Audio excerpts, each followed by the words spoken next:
Ayan, so dun sa nag-request kung ilan ba talaga yung laman dapat ng ating regulator pagka once na umaandar yung motor natin, no? So pag hindi siya umaandar mga idol, magre-reach lang siya ng 600 ohms to 700 ohms, yung dalawang kulay blue na may liner na puti. Tapos pagka umaandar na siya mga idol, umabot na siya ng 10,000 to 20, 30,000, mahigit pa. So ganun kalakas po yung ating charging sa ating motor, or dapat ang lalabas na charge, no?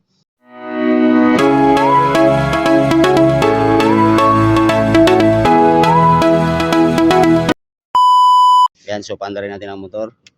Ayan nyo, so hindi pa natin siya papandarin, lalagay natin siya sa ground. So ang pinaka ohms reading niya lang ay nasa 600 lang yan. Ayan o, 600, diba? Yung dalawa, ayan, pati yung isa, 600. Ngayon kung papaandarin natin siya, tataas po yung pinaka ohms reading niya, 10,000, 20,000, 30,000, no? 35,000. Okay, so birit, pandarin natin. Yan. So mandar na, ayan. Ngayon tester natin tong ating kulay blue, yung input. Ayan, 7, di ba? Ngayon pagka binirit natin siya, mataas na yan. Ayan, 15, 18, 20, ayan, 24, 30, yan, 34, diba? Kaya dapat yung ating regulator pagka binirit siya ng kahit mga 3 RPM to 5 RPM, no? So pag hindi na ganun ang motor nyo, may posibilidad na problema ang stator at saka yung ating regulator. Yan, yung isa naman, steering din natin.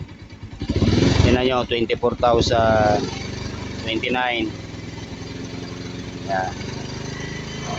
Yan. So 3.3 to 3.5 RPM dapat nagre-reach na siya ng 20 to 30,000. So goods na goods pa yung ating charging system, yung regulator at yung ating stator. Okay, so yun lang mga idol, no? Basta pag hindi umaandar, dapat ang pinaka-reach niya ay 600 lang. 600 to 700 yan. Wag lang magre-reach ang regulator natin na hindi naman umaandar at 10,000 na. So may problema na yon. Dapat ganyan lang pagka hindi siya umaandar, no?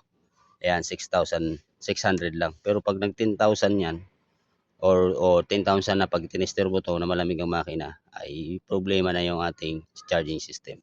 Alright, so yun lang mga idol, no? Sana may natutunan na naman tayo.